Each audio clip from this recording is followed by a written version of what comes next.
Everybody, my name is PotatoeGamerLP and thank you for joining me in episode 2.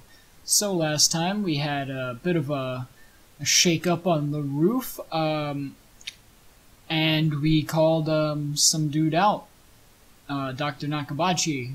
Yeah, we called him out because he stole some John Titor's theories, man. So we're gonna go ahead and pick right back up where we were. This is bad. Ordinary methods don't work on Makase Kurusu, the genius girl.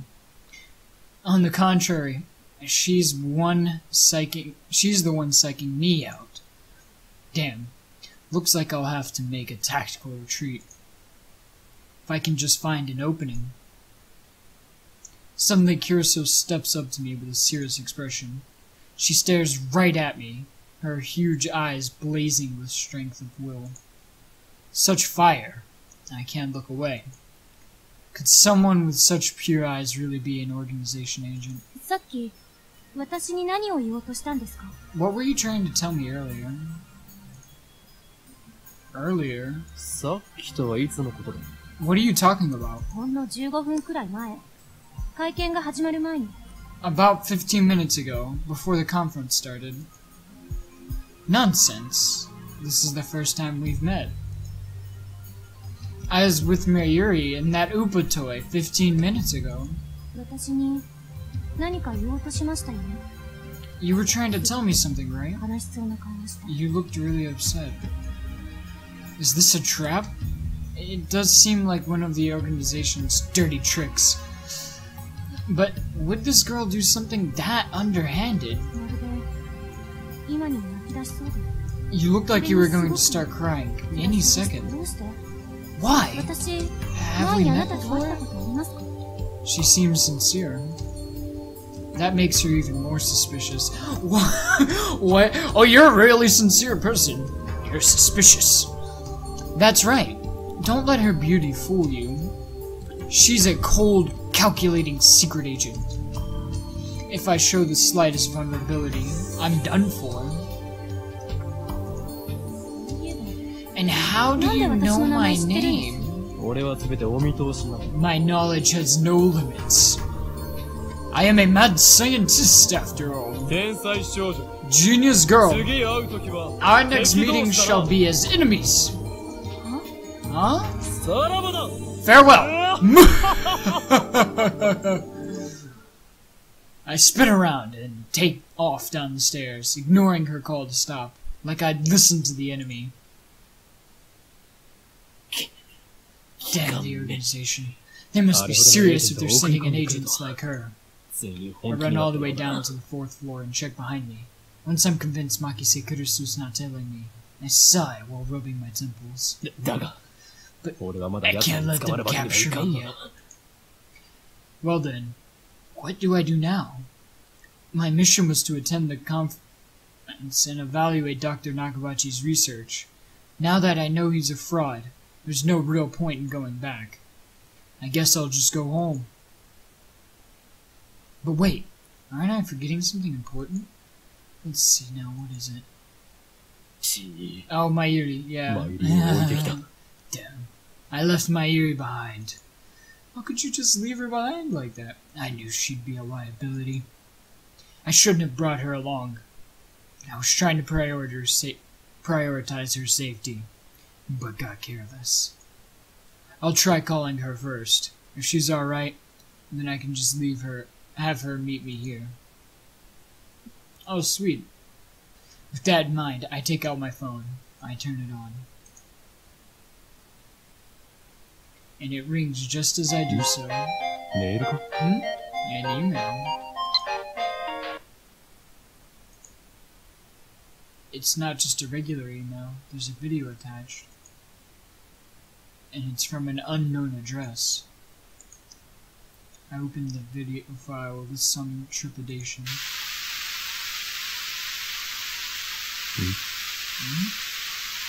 There's nothing but noise. Is this a prank? Or some sort of Makase Kurusu style attack? Maybe the noise is some sort of make people go crazy frequency. No, wait.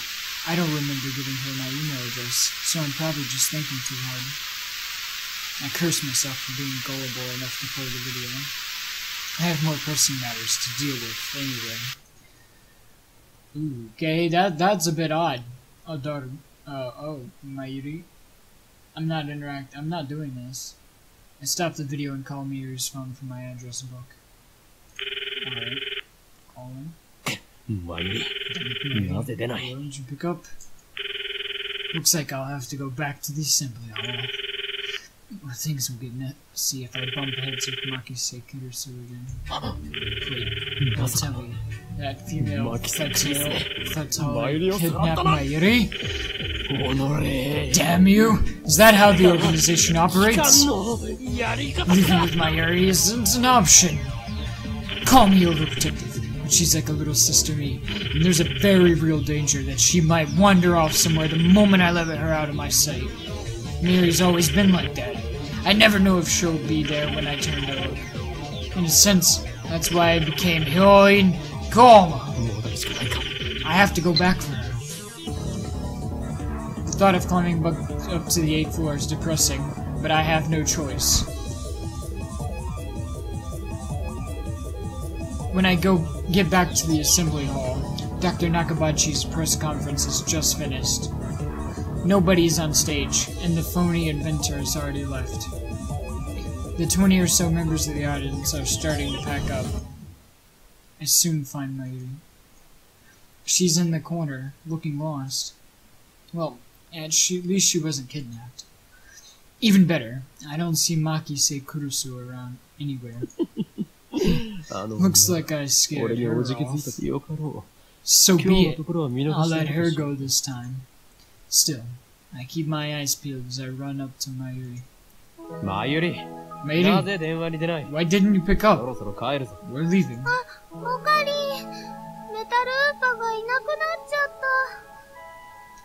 Okarin, my metal Upa ran away. She turns to me with a forlorn expression. Ran away? What? It's alive? That's a little hard to believe. I think I dropped it. I see. So she was looking for it. Not like it really matters. Forget about it. You can always get another one. No way! Metal Upas sell upwards of 10,000 yen online, you know. No. Wait, what? That toy was worth that much? Where did you drop it? I don't know, that's why I'm looking. And even if we find it, you can't sell it, okay?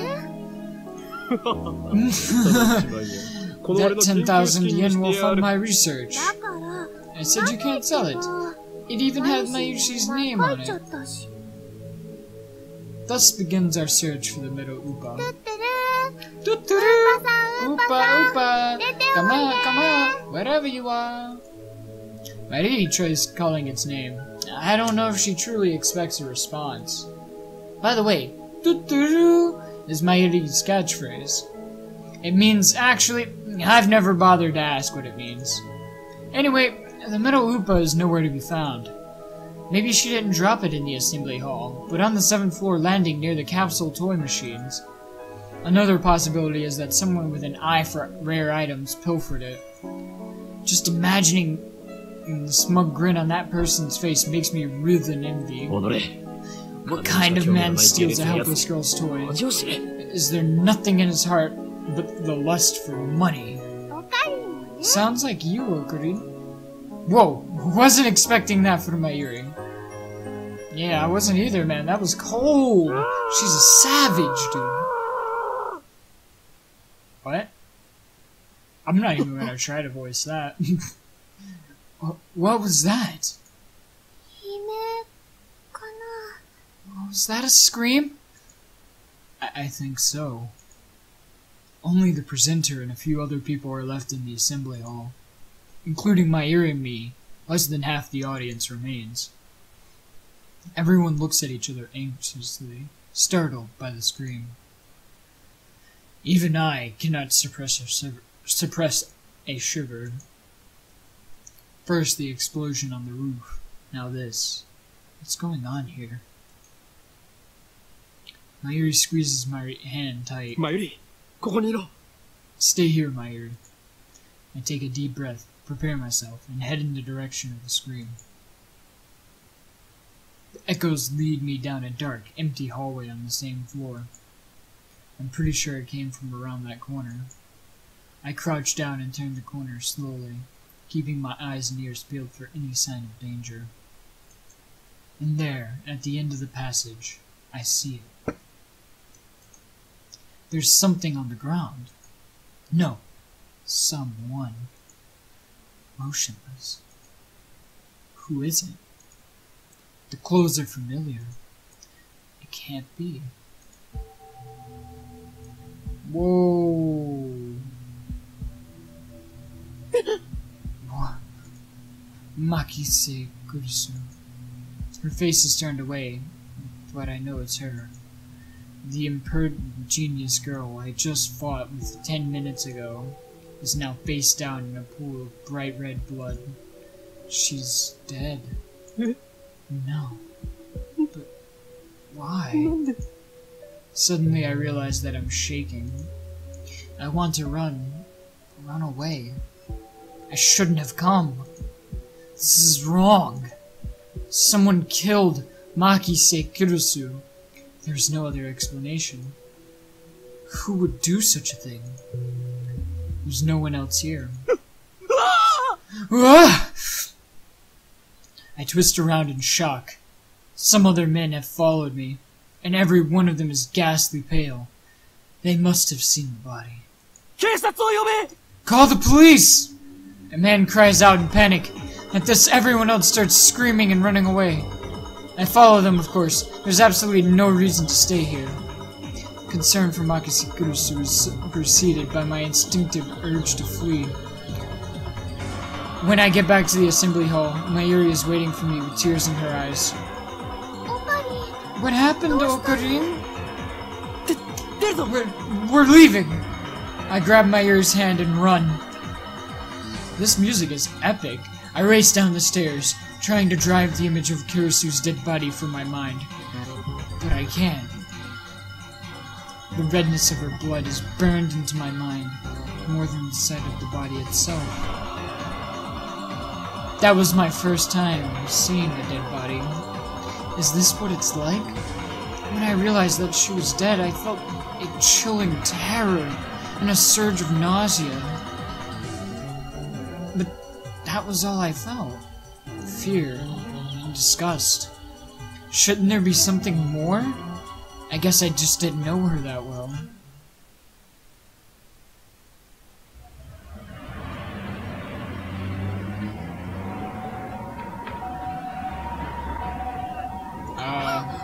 Okay. I finally stop once we get out to the main street, Shiodori. My chest pounds, my breathing labored from running down the stairs at full speed. Hey, what happened? You look really pale. Mayuri doesn't seem to comprehend the situation. I guess it's because she didn't see the body. She's not even breathing hard. She looks slow, but she's actually pretty fast on her feet. Someone died. Eh? I took several deep breaths. The color of that blood still stains my brain, but I've calmed down a bit. Makise Kurisu is dead, and I don't know who the killer is. Sirens in the distance. Yes, an ambulance will be here soon. Then the police will arrive, and this area will become a crime scene. But for now, the crowds milling through Akihabara have no idea what has happened. Everyone is going about their business as usual, the never-ending search for electronics, moe, porn. Just another day in Akihabara. I take my phone out of my pocket, perhaps out of reflex. I'm not sure what I plan to do with it. Oh, I know, my friend Daru. I'll tell him what happened just now, since he knows about Makise Kurisu. I suppose it might be disrespectful to the victim, but my adrenaline is pumping. I can't make calm decisions after witnessing something like that firsthand. That's how humans are, after all. We're not as special as we like to believe. At the end of the day, we're nothing but dirty, slime-like flesh. Our souls fester like semen, left to rot in the womb. That's how we humans are. While wallowing in a bit of angst, I begin to type on my phone.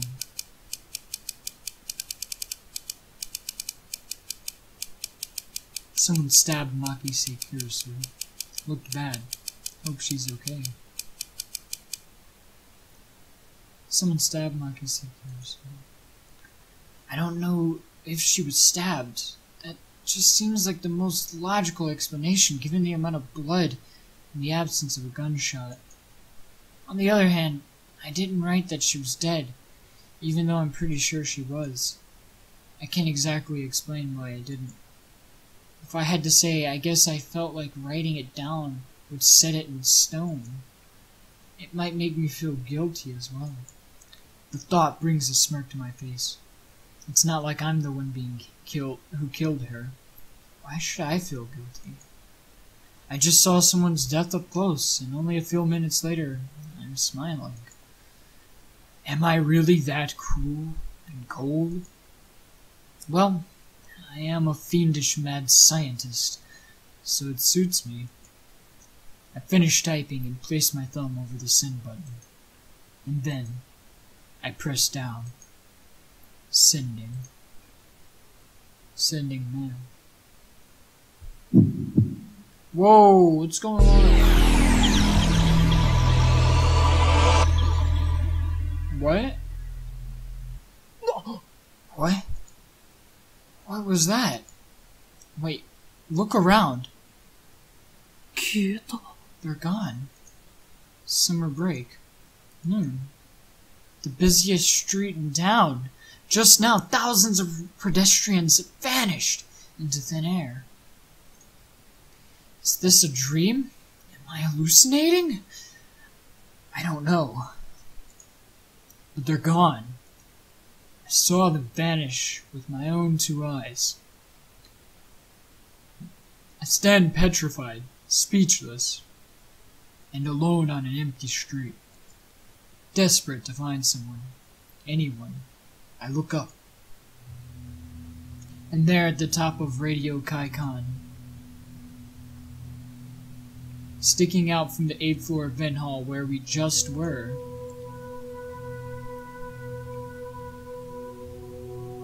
is a crashed satellite. Wait, that looks like the exact same satellite. Okay.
Alright, prologue of the beginning and the end.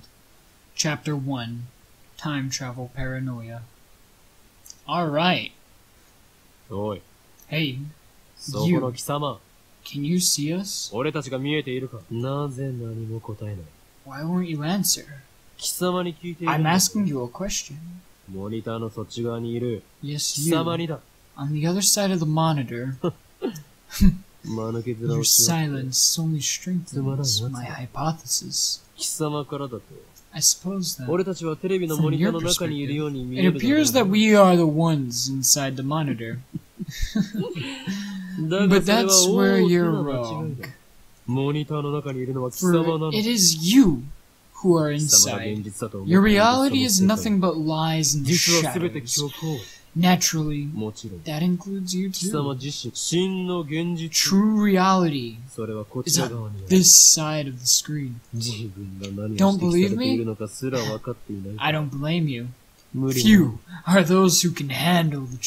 No, it's the number of earthly desires and mortals, you at-channel junkie. And I thought I told you not to interrupt me when I'm talking. Yep, I wouldn't want to interrupt you talking to yourself. I'm not talking to myself. Can't you see? I'm talking to the person behind the monitor. Ah, you just grinned. What are you grinning about? Damn you. You don't even exist outside of that monitor. Just say, don't look at me. I don't think that's gonna work. It appears our attempts to communicate have failed. It's sad to see someone so deeply in denial of reality. Maybe they think we're in the game. I doubt it's even occurred to them. This game is breaking the fourth wall so hard and I love it. But aren't your 2D girlfriends the same way? That's different. Those girls are my waifus. Gotta say waifus. Nobody cares about your harem. But Mayushi touched upon a very interesting theme, you know? What if we are actually just characters in the game? Any way we can know for sure? No. Come on. Such questions are meaningless. Our time is better spent thinking of ways to destroy the system. Nice chunibyo, bro.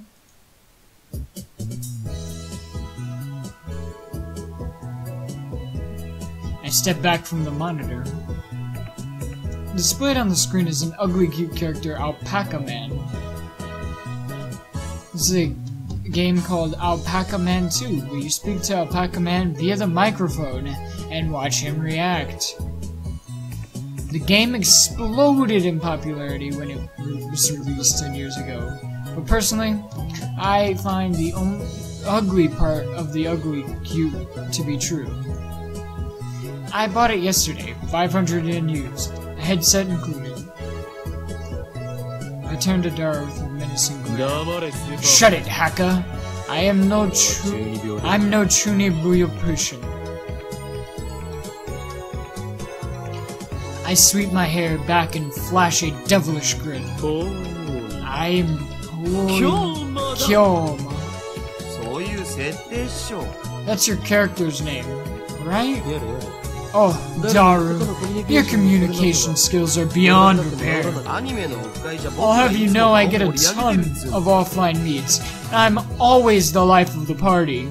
Yeah, sure you are, bud. This fat, bespectacled guy is my brother-in-arms and right-hand man, Hashida Itaru. Nickname, Daru.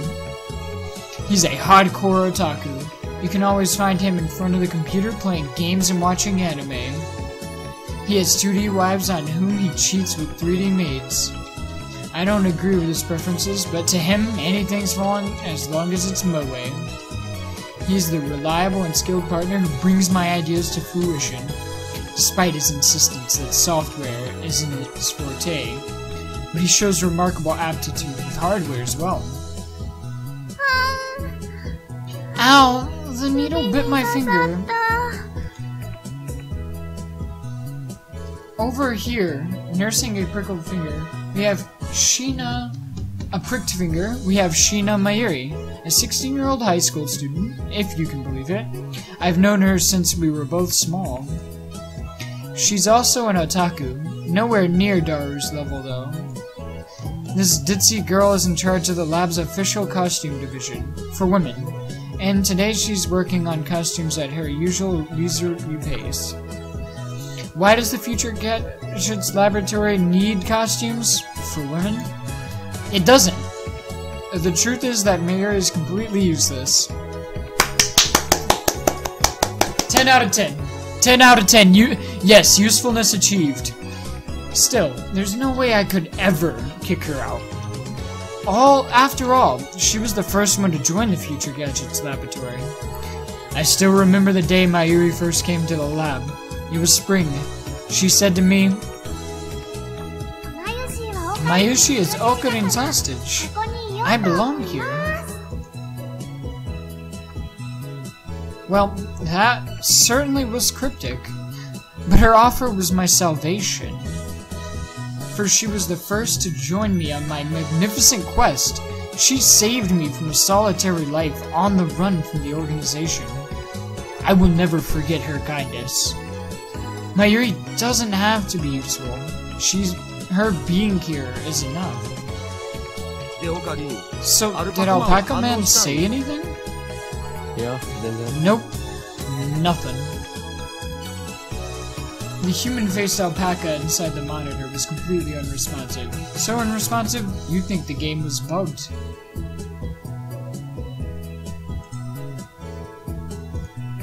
Whatever. I give up. Never again will I play this boring game. Damn antisocial alpaca. I curse his name and smack the TV. Alright guys, well, it's time that I wrap up this Let's Play here. Thank you all so much for watching episode 2. I'm loving the support. I hope you guys enjoy this series as I continue to play it. More videos coming up soon. My name is PotatoeGamerLP and I